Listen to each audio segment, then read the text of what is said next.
Jennifer has noted that hearing people talk about their role-playing games is like listening to hear people describe their dreams. We Not seem to that great. talk about role playing a lot these days, haven't we? Yeah, yeah, yeah. So in this situation, my group ran across this thing that's sort of a trap. It's a tree sitting on a tiny throne, and if you kneel before the tree, you have to Is worship it. the tree called Zod? No, but I like it. You know what? The tree is going to be called. I think the tree is going to be called Sod. SOD. Even better. That's going to happen. That's canon. Kneel before Sod. I'm going to say the tree's name. The tree's name is Sod. Well, I'll remember it. I'll tell him after that because I don't want to be typing to it. But anyway, so here's the thing. Yeah. How much do you know about Dungeons and Dragons classes? Very little to nothing. There's a class called Warlock where you have a Warlock patron Okay. that grants you magic and things like that if you worship it. And he just wrote to me and said, can the tree, because right now he's a sorcerer Yeah. who has innate powers, and he said, can the tree become my Warlock patron? And I'm like, absolutely. Yes. So this is great. And he's never going to listen to this, so I'll tell you. He got his sorcerer powers because he was promised as a worshiper for this river goddess, but he doesn't know that. So now he's going to be pledging his loyalty to this tree, which is then going to make a fight between the river and the tree. The forest and the rivers are going to fight each other. It's exciting. I can't wait to see it. Yes, exactly. Well, you won't see it because we Oh, don't that's stream it. We play it by ourselves, which is how things should be, Ben. Hey, here's something interesting. Yes, Paul. I now have learned that I can filter comments in my you didn't used to get to filter by keyword, but now I can filter by keyword comments. And so anything that says Ron Jeremy is now getting moved to the naughty filter area. I was actually just going to bring something up in regards to that. Oh no, what is it? It's not, I subscribe to the subreddit Musical Jenga. Okay. And I was scrolling through Reddit one day, and who should I see but my friend of 20 plus years split screened against a guitar on the subreddit Musical Jenga. Aha. And you will be happy to know that should you filter out all the Reddit comments to your desire, what's left was extremely positive. Oh, good. Good. It was like half and half. I needed this today. Half and half. What you don't want to hear. Well, and this is the thing about the whole Ron Jeremy thing, right? Even though there are some people who are doing it specifically already knowing that he is in jail for sexual assault. Which, yeah, like, when did you get out kind of thing. Yeah. Even though some people like that, a lot of people just know him as the funny sex man. Oh, look, it's the pudgy sex man. Here we go. The guy who can bleep his own bleep. Yeah, exactly. So which I have never seen, by the way. I will point that out. I know that's a thing, but I've never seen it. Nor am I going to search it out. I'm not interested either. But so here's the thing: is that I'm thinking about doing one of two things. I'm probably not going to, but I'm thinking about it. That if I, as a follow, and the question is, what do I want TikTok to be? Do I want to become a viral TikTok sensation? I don't think I do. Right? Yeah. I think that I because it's work. It's extra work having to do all those things. I like the fact that I just have this one video that blew up, and that's all that I'm doing is I'm just sort of maintaining that one video, and then I'm doing whatever I want to for everything else. Oh, sorry, Yeah. go ahead. Yeah. No, you finish your thought. Oh, I was gonna say, if I were going to make like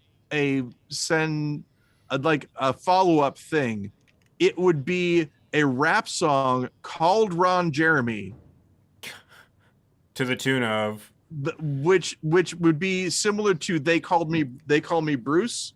You remember that? Rick Springfield, who Mr. Springsteen, you're a famous man. They call me Bruce. If I heard it, I'd probably Rick Springfield. Yeah, I'd probably recognize it.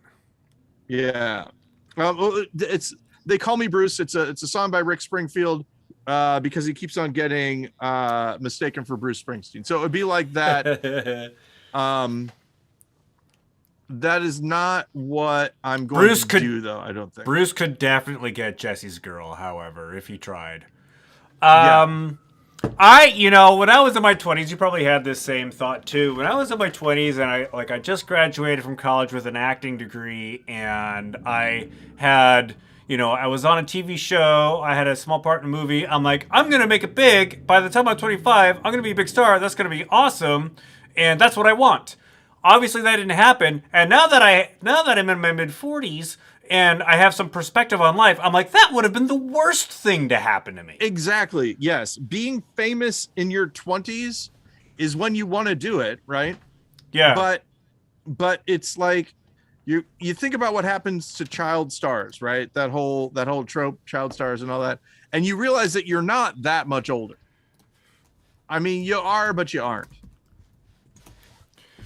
Yeah. And one of the things, I'm sure that you've dealt with this too, you don't realize that acting jobs, even if you have them, like I'm thinking about, all the commercial stuff I did, right?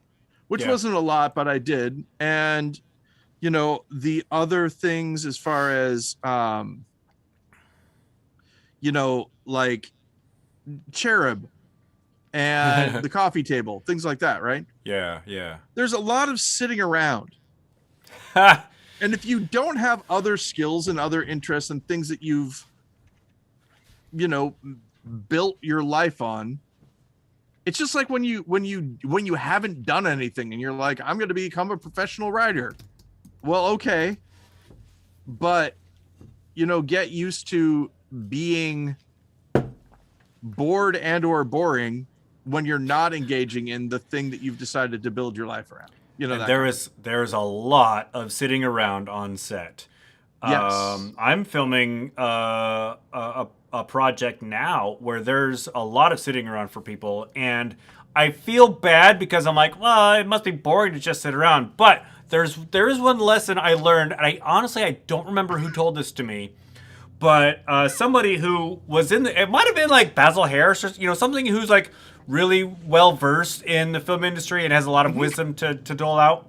Oh, Keanu Reeves, probably Keanu Reeves. Probably Keanu. When we had our little I was gonna say a bad word you can't say anymore. When we wait a second, hold on. When you had your so I was there's one word you were gonna say.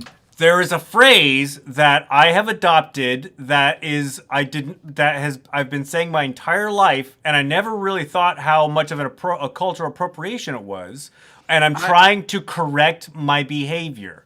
Okay, so I find myself still thinking about that word and having to stop myself, and today I just mentioned my thought process. So the thing that was funny for me is imagining until you said cultural appropriation, which would narrow the field down. I was really wondering what back when we had our blank, what that blank would be. Oh, I know what it is. Yeah. I know what it is. Yeah. I don't even have to say it. You don't have to say it. It rhymes. It rhymes with itself, right? It rhymes with itself. Yes. Exactly. Ha-ha. Yeah. So I did it. Something I've been saying my entire life, trying not to. There's a whole dictionary of things. Anyway, what Basil or Keanu Reeves told me was when you're on set, it is okay to make people wait. It is not okay to waste their time. Oh, And so very good. making people wait means, well, of course, you know what it means to make somebody wait. Like, we're waiting for this setup to get ready, or we're waiting for something to happen. Just chill over here. We'll call you in a sec. Wasting somebody's time is, we called you to set at 9 a.m. We weren't planning on using you until 4 p.m. Exactly. Yeah. That's really good. I like that a lot. More people should know that. Yeah. Right, Edward? Yeah, that's right. Hey, buddy. There's something else I was going to mention about TikTok, and I follow Peter Sagal on Twitter. He's the host of the NPR show Wait, Don't Tell Me. Yes, of course. He's an avid runner, that guy. He is an avid runner. He ruffled some feathers this morning because there was an article that came out where a TikToker who was about 13 years old, I think, had amassed 1 million plus, give or take a few thousand followers. One of these followers, I'm guessing an older white dude, showed up at this TikTok influencer's house. Remind you, she's a 13-year-old girl with a gun. And the father of this person, the little I know of the story from what I read on Twitter, well, what happened was the guy who showed up ended up shot and killed. Peter Sagal was like, what's up with these parents? Why aren't they taking this 13-year-old girl off of TikTok? It's obviously dangerous. He got a lot of blowback because he's like, that's victim blaming. It absolutely is. Yes, I would say so. And then he's like, I don't argue on Twitter, but the parents are being irresponsible by allowing their underage girl to be on a platform, whatever. To be like this like where people are being where sexual predators are showing up to this person's house. How they got the address, I don't know. This is just like reading finding addresses is an Twitter interesting thread. I mean, people get doxxed all the time, whatever. But here's the thing. Absolutely victim blaming. I, as a parent, right, do not want people showing up to my house because my kid is there. I don't even want people showing up to my house because they're friends with my kid and want to hang out. I don't like people showing up to my house, Ben. I don't even want my friends to show up at my house. Exactly. No one should show up at my house. I just want to stay in the basement, and it's fine. Jennifer has pointed this out to me, that I don't like socializing on paper, right? If it's, hey, Paul, do you want to go to this party? No, I do not. Right. I would like to stay here. But once you take me to the party, there's this party inertia thing that happens, and then you can't get me to leave the party. Because I'm talking to people and I'm like, hey, what's going on and stuff like that. So all of that aside, I don't want my kid, while living at my house, to have any fans. That's a bad thing. But here's the other thing. My kid's 16, right? Yeah. Just turned 16 just recently. Jesus Christ. Yeah. Happy birthday, Betty. That was on Monday, wasn't it? It was on Monday, which is pretty cool. Here's the thing. Okay. I'm going to tell a story, just a really quick one.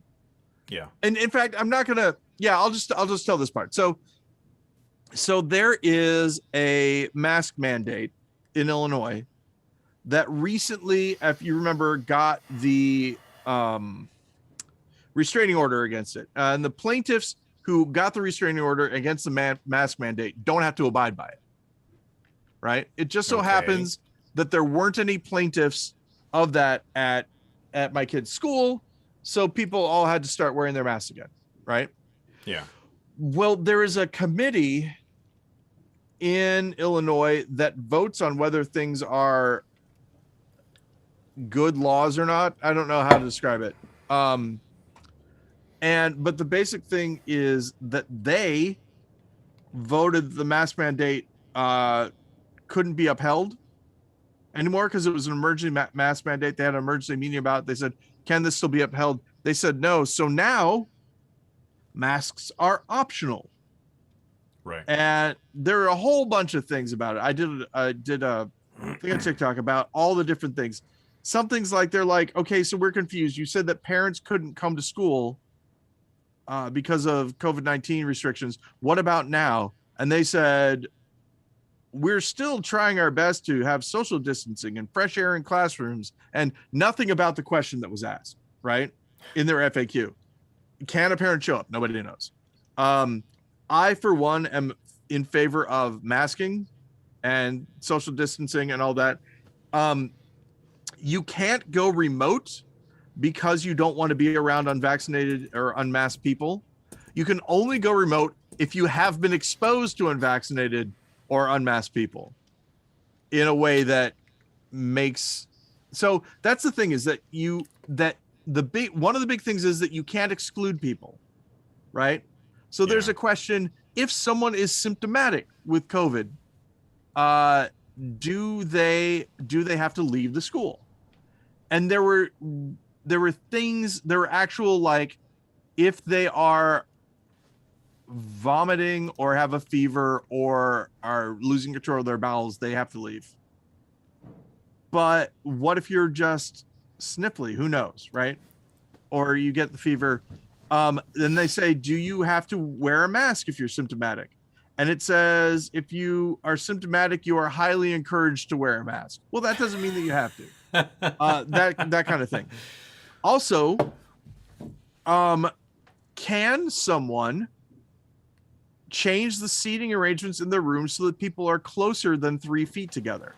That was one of the questions. And it was like, you should maintain a distance of 3 feet. I realized then social distancing in classrooms in Illinois is 3 feet. So there's that. So that's no social distancing at all. That's about how far the desks were apart from each other when I was going to school. And the people wanted to, like, can we separate the classroom to unmasked side and a masked side? No. Can a student move if they don't want to sit next to an unmasked person? No. All these things, right? These are new rules based on what happened. But here's the big one was, can I, as a parent, ask my teacher to make sure that my student remains masked? The answer, of course, is no. Right? Teachers aren't babysitters. We like to treat them that way sometimes, but there's no school mask mandate, right? Yeah. So you as a parent need to let your kid know, and then they have to do the thing. Now, what my concern, talking to Betty, I'm like, hey, please wear your mask. She just got her booster, right? Oh, good. But please wear your mask. It helps with safety and blah, blah, blah. And I was talking to a friend of mine who does, child psychology stuff. Now, granted, grain of salt, this is me talking, not them. So it's my interpretation of what they said. But one of the things that they reminded me is that, at being 16, 2 years away from being an adult, I need to start getting used to the idea that she'll make choices that I don't agree with. And that really was like, oh yeah. Yeah. And then I had, of course, my immediate reaction, which, does it suck? Am I a bad person? Maybe, probably not. But aha, that's right. I don't have any responsibility to her choices. No one can get mad at me anymore. That's not what this is supposed to be saying. But that's also not really true. I mean, I get, if a fresh 18-year-old makes a really, really poor choice, and the parent's like, whatever, they're an adult, people are still going to be like, you probably should have said something to your kid about making smarter choices. Well, they can. This is the thing, is that Jennifer doesn't care what people think. That's her big deal. Well, part of her. I mean, maybe she does a little bit, but not a lot, right? Very healthy attitude. I don't care what people think as long as I think I'm right. There's a small difference between, if I don't know what a situation is, I go off of people's opinions. But if I think that I'm right and they're wrong, my brain goes through this thing. Well, they're bad people. I don't have to listen to them, and that sort of thing. So I don't know. It's interesting. Yeah. Anyway, yeah. So that's a thing that's happening. Yeah, we I would our love it not to happen, but there you our go. Go ahead. our governor just had a press conference yesterday where he announced that mask mandate, well, not just mask mandates, but mask and vaccine mandates for indoor spaces in Washington state are going to be lifted in March 21st. There is So about a month now. Month from now. I will tell you this: some group of people somewhere decided that this is going to happen because the same thing's happening in Illinois. The same thing is happening on the East Coast in certain areas that I know about. Yeah, March, the middle of March is going to be no more mandates, no more things. So I mean, I don't get why they're doing this, except my mind wants to be like, oh, my Democratic governor is crumbling to bipartisan pressure, mostly from the east side of the state, where it's largely Republican for whatever reason. I get that the mask mandates are going to be repealed. Now they say that the rate of infection is trending downwards. I don't know. I don't follow that stuff. I just hear conflicting stories all the time. Like, 3,000, 4,000 people a day die from COVID. More people die from COVID per day than every day than died from the Twin Towers falling. Nobody cares anymore. What I don't get is the repealing the vaccine mandate. I mean, you no longer need to show vaccination status to go into restaurants. Again, I'm assuming that's a pressure from Republicans. But like I'm not gonna go to a restaurant, not gonna go to a movie theater. I mean, previously, it's absolutely true. Yeah, I felt somewhat safe because everybody had to show a vaccine card at the door. But now I'm like, screw it, I don't want to go. Yeah, and the thing is that your vaccine can protect you more. It doesn't protect you totally. And Ben, I did a series on this. Again, not saying that you should join TikTok and watch my TikToks, because then, when I say stuff like this, you'll be like, yes, I know, Paul, I already heard. I did a thing where I was like, okay, if I were managing COVID-19 as a risk, right? And I saw what was happening with this lessening of these mandates. It would go something like this. So you come to me and you say, hey, Paul, want to put in a risk, saying because if then is how you do risks, right? If blank, then blank. The if is what you think is going to happen. The then is your consequence of what's going to happen. So as an example, if I buy a car that has rust, then my car may not hold its value to me for as long as a car would, or whatever. You have to figure out what your if then is, right? Because you could have an if then that's this: if I buy a car, then it could have rust, which is it is an if then statement, but it's not really what you're worried about. You're not worried about, oh no, what if I buy a car and there's rust on it? Because then just don't buy a car that has rust on it, right? Because you're inspecting the car. So you're saying there's a chance that this car will have rust, and if I buy the car that has rust, this is the problem that will happen. So in the same way, my home state, Illinois, has this if then statement. This is me back engineering the if then statement that they're using. If the population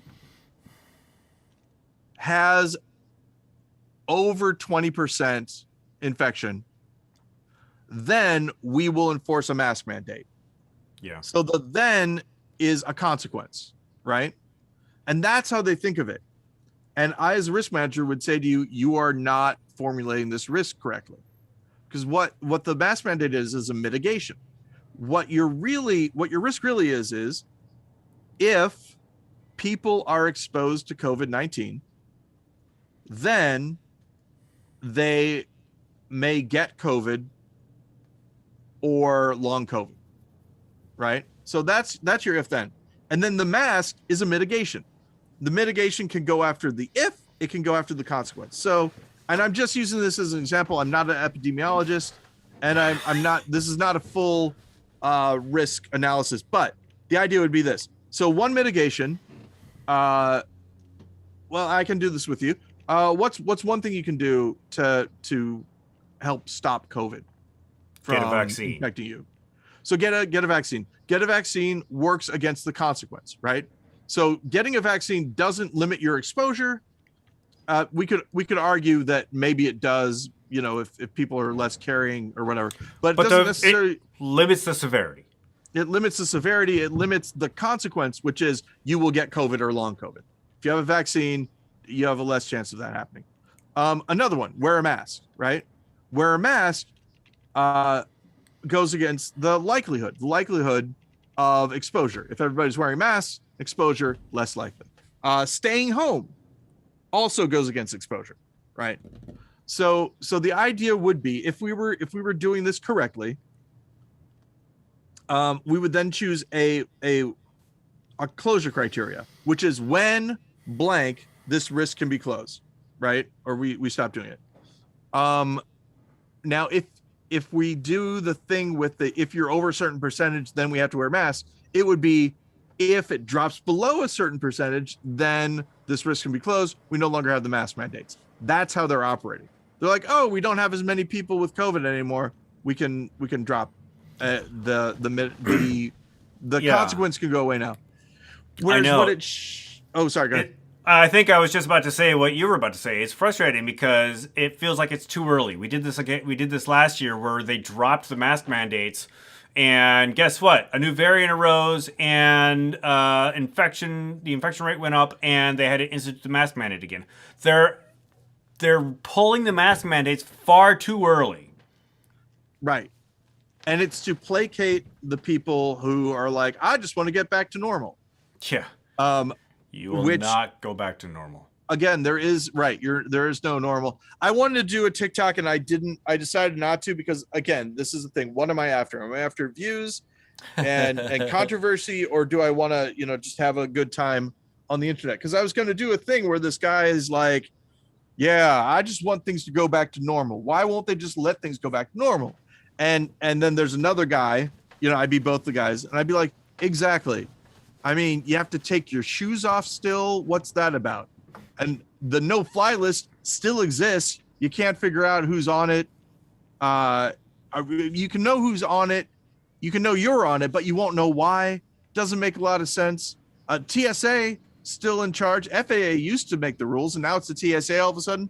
And the guy's like, what the hell are you talking about? Well, I just want things to go back to normal. I want to be able to go to the terminal to greet my parents when they fly back from Hawaii. Exactly. And somebody's like, well, that's never going to happen, my friend. And it's like, yes, exactly. This is what we're talking about. A friend of mine posted on social media when the pandemic first kind of got going and everybody realized it was here to stay and not really like a 2-week thing. Yeah. I remember when we thought we were just going to be home for 2 weeks. Okay. I want to say this. Never thought we were going to be home for 2 weeks. Always thought that this was going to be a long haul thing. And the reason we told people it was going to be 2 weeks is because we're treating them like children. Oh, it's okay. It's only going to be 2 weeks. And then, it looks like it's going to be 4 weeks. And then finally, when they're used to it, we say, okay, it's going to be 6 months. So same thing here. So my friend posted on social media saying back in the early 80s, when the HIV virus was first discovered and started to be widespread, we thought that there would be it's just a small matter of time until there's a vaccine for treatment and we don't have to worry about it anymore. And I hear that Edward is agreeing with me. Edward, where are you, buddy? What are you barking at? Okay. And so that kind of put it into perspective where, okay, yes, we have vaccines where it will lessen the severity of infection if you should you get it. but we don't have a way to eradicate it yet. It's only been 2 years. In 20 years, in 30 years, are we gonna be able to eradicate it like we did polio? Well, I don't think so, because we have people saying vaccines don't work, mask mandates don't work. Yeah. Here's the thing I think about, and I don't know if I've ever told this to you, Ben, but I think you'll appreciate it. If there were a virus that was really good at infecting humans, one of the things that it would use against the human is its intelligence and its capability to imagine things. And the virus would tell you that you shouldn't do any of the things that would keep the virus from spreading. I'm not saying that this is a science fiction virus, but people are behaving exactly the way that the people who get bit in the zombie movies are acting. I know. I'm not going to wear, I'm not gonna wear. Yeah. I did see that somewhere. Was like all these conservatives who listen to Fox News and don't want to wear masks or get the vaccine are the same people in the zombie movie who hide the bite when they get bitten from the rest of the group. Exactly. Oh yeah. Speaking about that, once again, your home country of Canada. I don't know. Can we explain it for the listener? Because I don't know if we've ever talked about it. We've made jokes about it before, but did we ever talk about where that came from? That goes back to my very first show at Annex, where one of our warm-ups was the Hokey Pokey. So the cast would just gather in the black box, and we would just stand in a circle, and that would be our warm-up before the show, doing the Hokey Pokey. And Carrie Healy. Ed the director? Is Ed the director of this? Ed was the director. He was not there at the time, though. However, I was standing next to Carrie Healy, who was our business manager at the time, still a very dear friend, and she thought I said, I don't claim to say this, but she thought I said, and that's what it's all about. Oh. And started going around saying that Ben was a dirty Canadian. And it just, the more I denied it, the more people believed it. So I just adopted it. So yeah, for my Annex family, it's my old Annex family. Nobody knows about it anymore. But yeah, I was a Canadian for the longest time. So yeah, that was a good. Was that Forlorn, or is that something? Yeah, that was Forlorn. So I remember this. We talked about this. The little things, the little breadcrumbs that eventually ended up with me meeting you, are the ads for 10 Things I Hate About You. I didn't know that it was you, but when you had the little clip, because and I think I mentioned this, the Are There Sheep? Yeah. I think they used that line in Canada when I was there. Oh, really? I'm pretty sure, but I don't know. Now, it might be me recorrecting. Anyway, whatever it was, I saw the trailer, and when that line came, I looked at Tracy, who I was staying with at the time, and I said, I don't need to see this movie now. That was the best part. So I remember that. I'm not going to tell you you're wrong. The Forlorn posters, whenever I would see it, I was like, that's an interesting pun that they're using on that. I should, and then eventually I went to Annex Theater because it's right by my apartment, and I was like, hey, I just, I'm interested in being involved with the theater here. And they said, well, you should talk to Ben. And that's how you and I met. Yeah, I remember. Yeah, you could do it, this or this. And I was like, no, not interested. And then I think that's how that worked. Did I help out? I don't think I did. No, I don't think you did. I was the house manager at the time, and Bruce Hall, who was the company manager, I don't remember what his. He was a full-time employee. Yeah. Yep. The only time Annex has ever had a paid full-time employee. Bruce Hall did it for a while. And I come to the theater one day, and he hands me a printout of an email that you had sent. Oh yeah. And he's like, this guy wants to volunteer, and I can't remember. I think I may have emailed you because I had your email address. I don't think I had your phone number. And I'm like, hey, I'm looking for people to run box office or concessions or whatnot. I don't think you did any of that because, I wouldn't want to do any of that. Yeah. Even though I did it. But yeah, I think I don't remember exactly when you showed up. Maybe it might have been the audition for ATF, or like Maybe the so. the workout, the pre audition workout that we had.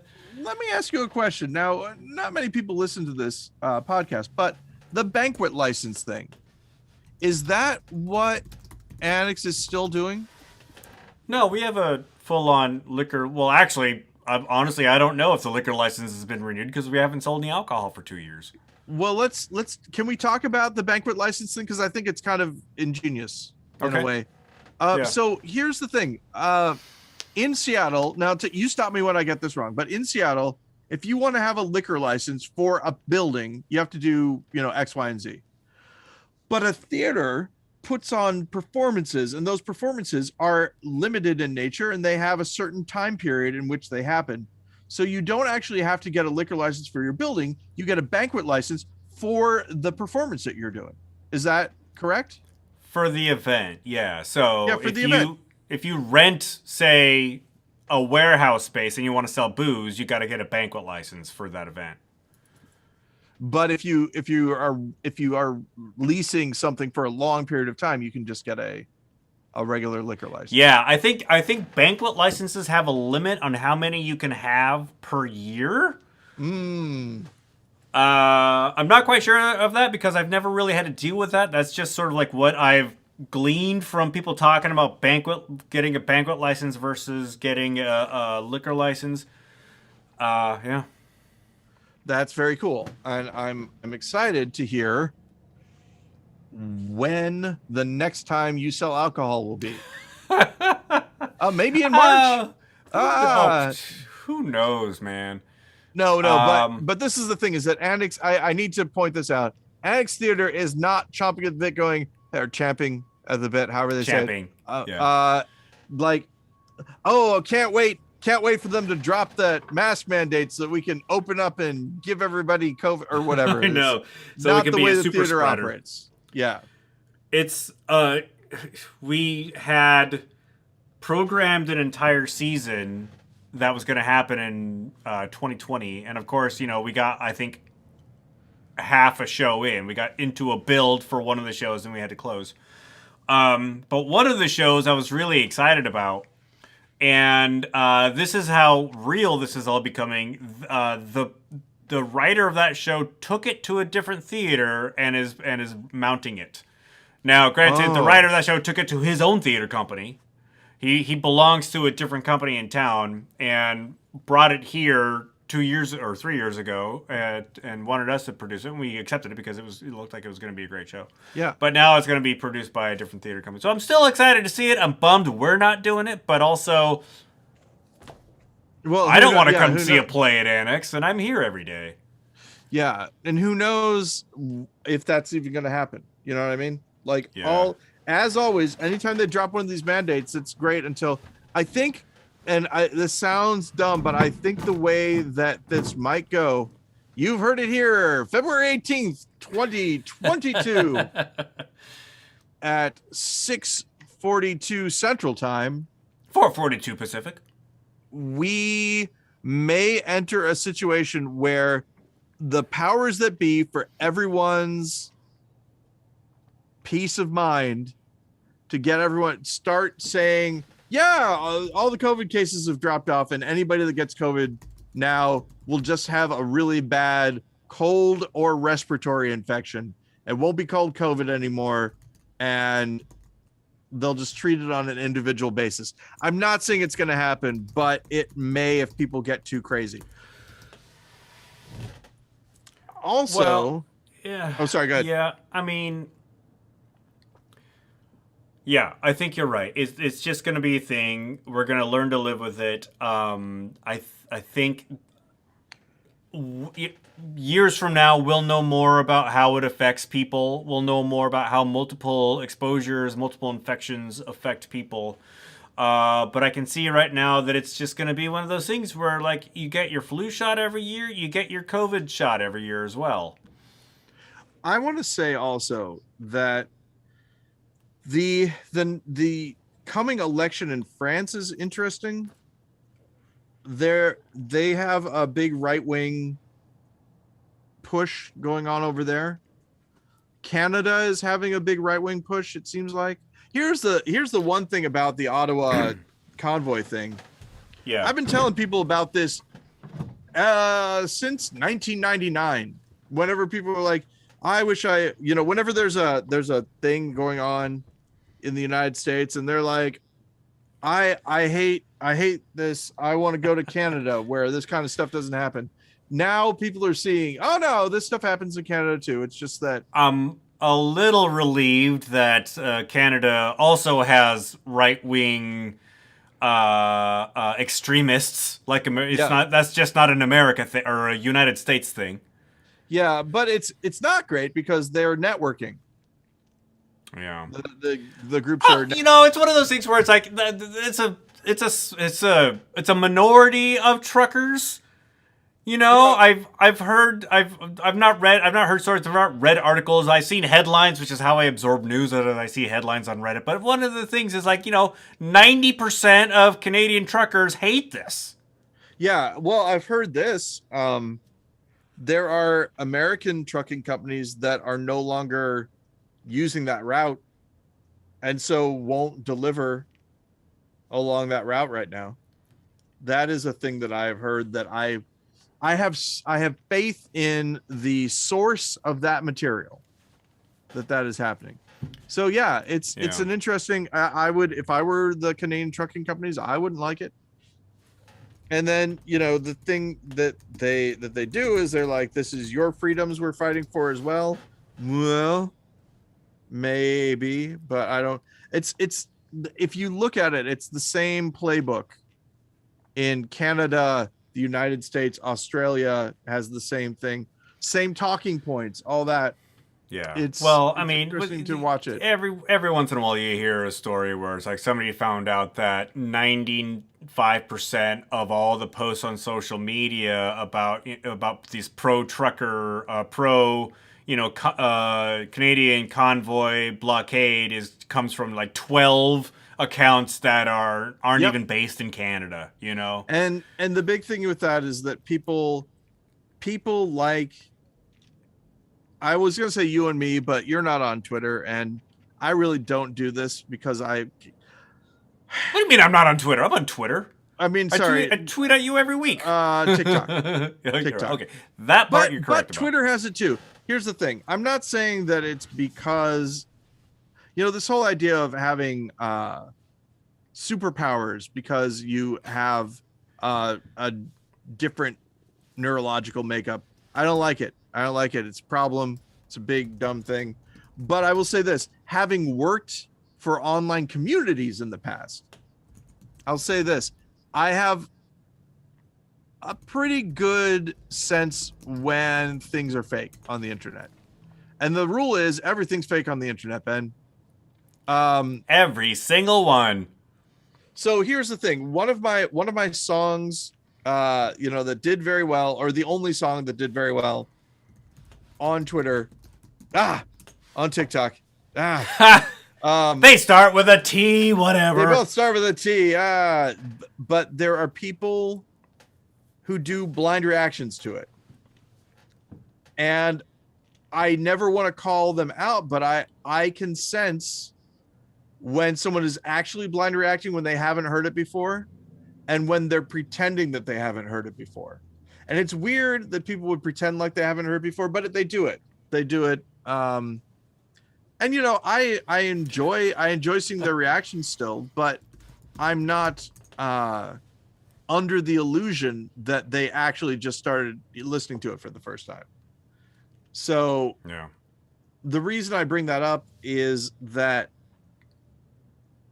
trolls, that there's a difference between angry people and actual trolls. Trolls are people that are not actually emotionally invested in what they're doing. They're pushing buttons. That's at least people just want to see the world burn. Exactly. Or they're making money doing that for someone. They're getting paid for engagement and inflammatory things. So the thing that I was going to say, like I said, I'm not saying you and me, but people like us who don't like the things that the people are saying spread it by saying, "Can you believe what this guy said?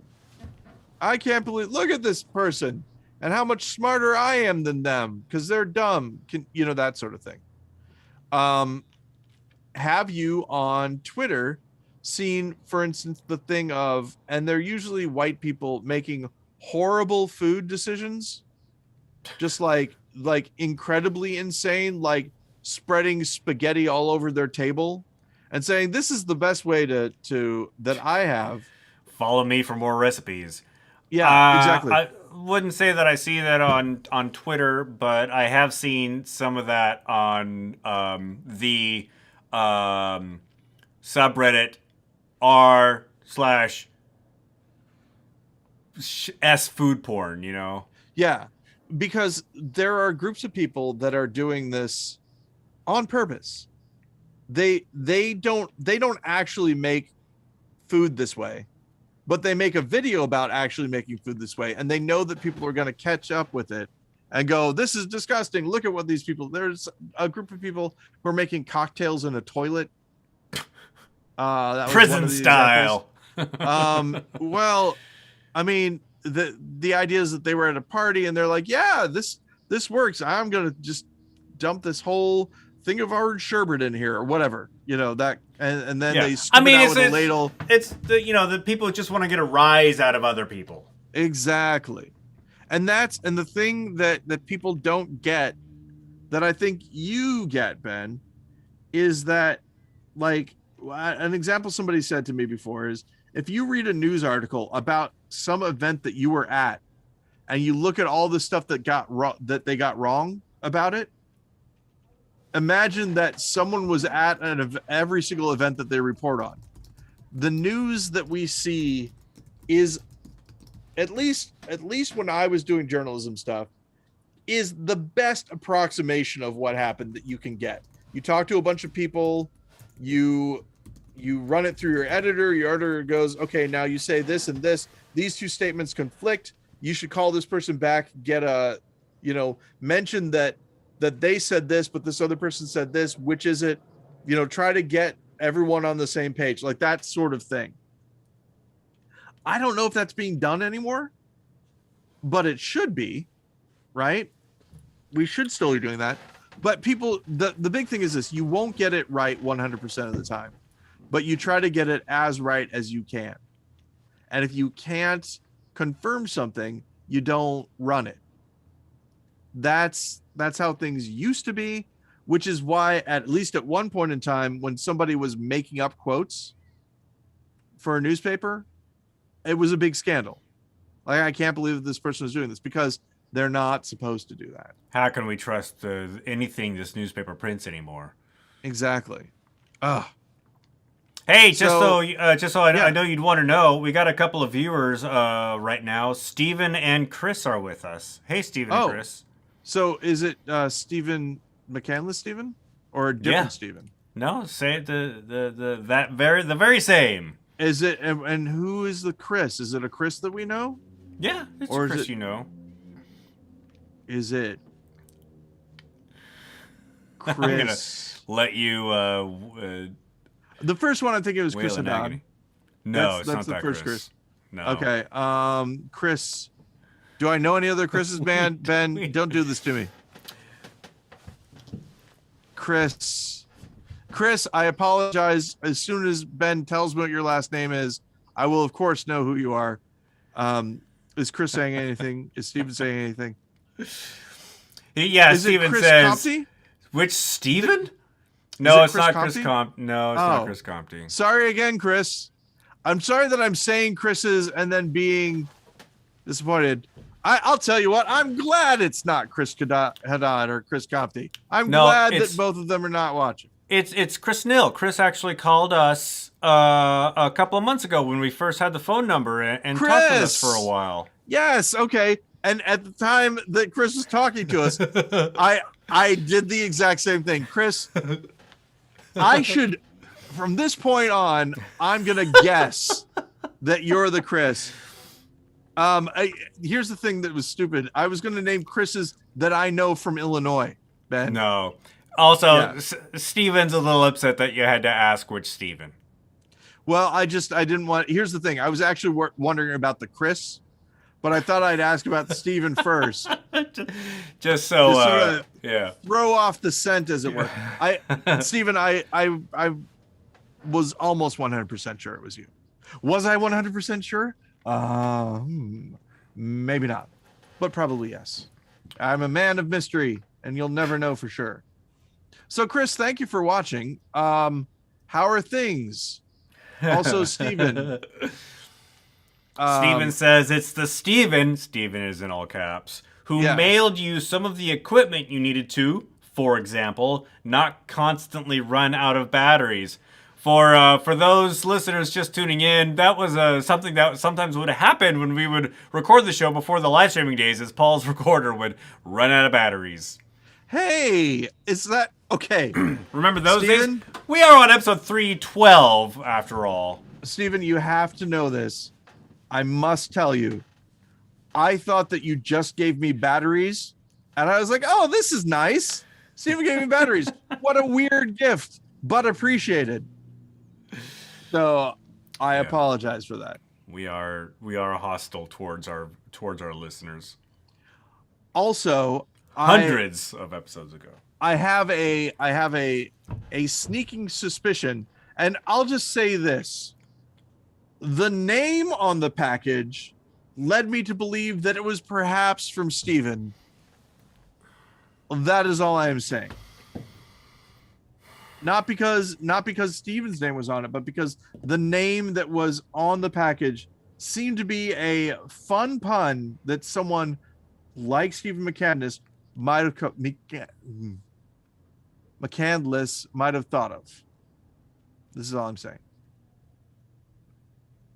Am I having a stroke? No. But are there any unusual smells in your pod? Well, here's the thing. I think that Steven was actually the one who hypothesized that maybe my memory problems were because I was having microstrokes. And I forget what microstrokes were. Yeah, there'd be periods of time where I wouldn't remember like short things. Interestingly enough, DID has that as one of the criteria, but as we've stated before, I do not believe that I have multiple personalities, but it's possible that if I do, they're all just named Paul. Yeah, and we share information between each other. So that's possible. I've started to label the me that seems to remember everything as the conductor, based off of Doom Patrol, obviously, Driver 8 and all that, so that Jennifer will ask sometimes, am I talking to the conductor right now? And this is true. If I go, what are you talking about? Then we know that I'm not exactly paying attention.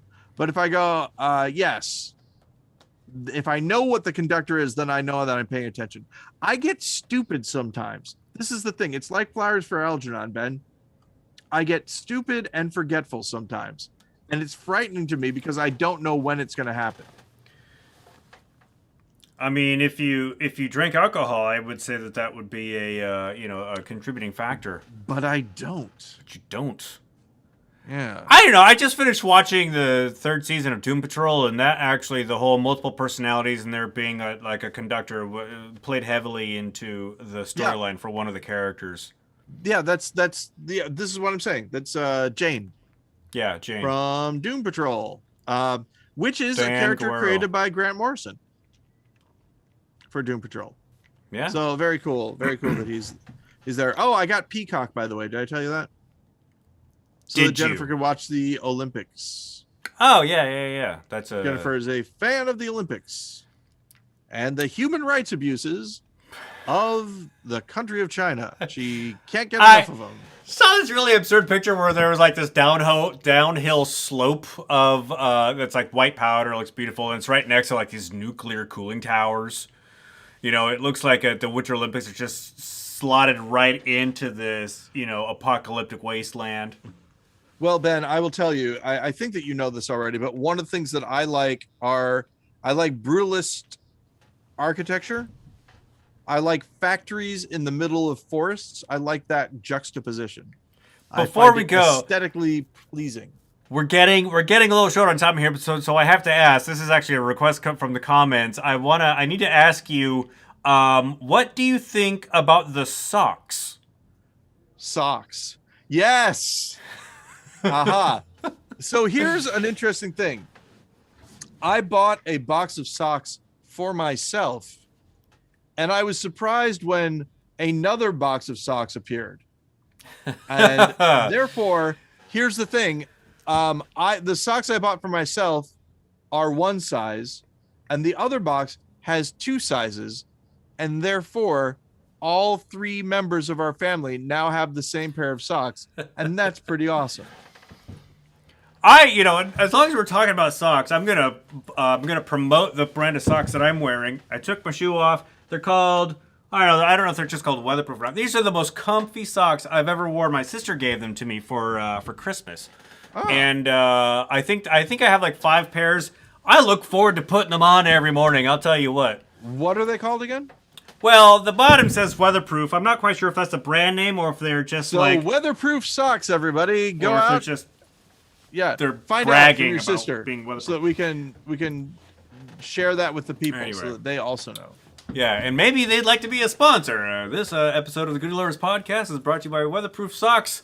No, it's not. But brought to you by Weatherproof Socks. Weatherproof Socks. That's not our name.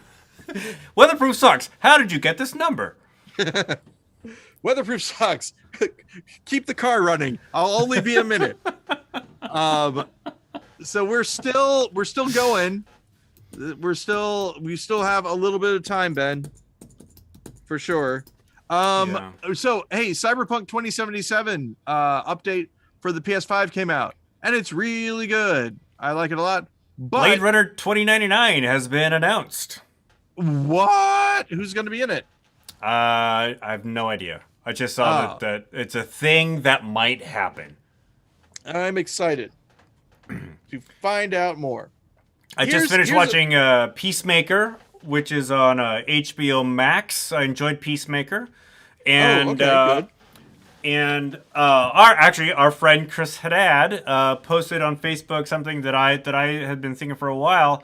I'm pretty sure that hair metal, I think they're Norwegian hair metal group Wigwam is pretty stoked that James Gunn picked one of their songs for the theme song because it is catchy AF, and I have bought it from iTunes and put it on my phone. Very interesting. Yeah, I don't know. I mean, I'm sure I'll probably see it at some point in time. I'm still finishing Archive 81, which is based off of a podcast. I never listened to the podcast, but I like the series. And it's one of those things where very similar to The Cell, if you ever saw The Cell. The idea of it isn't that revolutionary, but the execution of it is very good.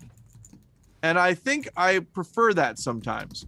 Good execution versus, have you what seen the story is exactly. Station 11? I have seen Station 11. Have you seen it? I have not, but Cole told me I need to watch it. So I got to watch it. Yeah, it's really good. Now that I finished Peacemaker, I have actually Space Force has Space Force season 2 just landed on Netflix today, so I'll be watching that. I haven't seen Space Force season 1 yet. I enjoyed it. It's fun watching John Malkovich just go full camp. Yeah. So I'll say this: Station 11 is probably one of the better formats of the miniseries that I've seen. Like best uses of the mini series format. Yeah. It's really good. Steven says he was thinking of restarting Cyberpunk now that they've got the major patch out. And Chris says Archive 81 was awesome. Hey, Chris, I agree with you. And Steven, you definitely should. Cyberpunk 2077.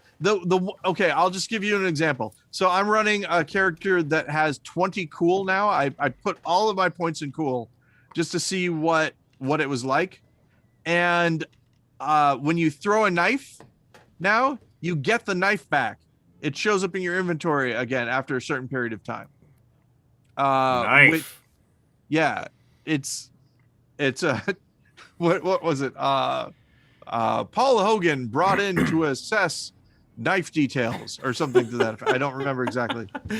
Paul Hogan brought in to assess, is this a knife? Yeah, exactly. Paul Hogan brought in for murder weapon identification. There you go, something to that effect. So yeah, yeah, it's worth it. I'd say, Steven, it's worth it. If you liked playing it when it was broken, it crashed once, and I was surprised that it did when Jennifer was playing it. I played it like, 8 hours straight or whatever with no breakage. But yeah, if you liked it when it was broken, you'll love it when it's fixed. Is what I would say. And I know it's fun to keep going, but we should probably wrap this up. There's a rental here, and shit. I mean, haha! Put it right there at the end, Ben. They're not here, but the stage manager does show up early sometimes, so I don't want to be, because I am in the house, so I don't want to be here when they want to do stuff. Well, Ben, I really want you to keep it wrong, man, as for as long as you can until I see you again. Keep it wrong. And actually, I'm gonna say, Paul, why don't you, when we're done here, just go to the YouTube channel and check out the chatter on the chat. Because it's quite a bit. I wasn't able to relay all of it because I never go to the YouTube channel. Oh, this will be. Do it. Episode 312. All right, Chris. Chris, Steven, thanks for joining us. Hey, Chris and Steven, thank you so much. And Chris, I'll guess you first next time, if I remember. See, you weren't talking to the conductor this time. This is the problem. This is what I'm talking about, Ben. I gotcha. All right. So, keep it wrong, Paul. Talk to you later.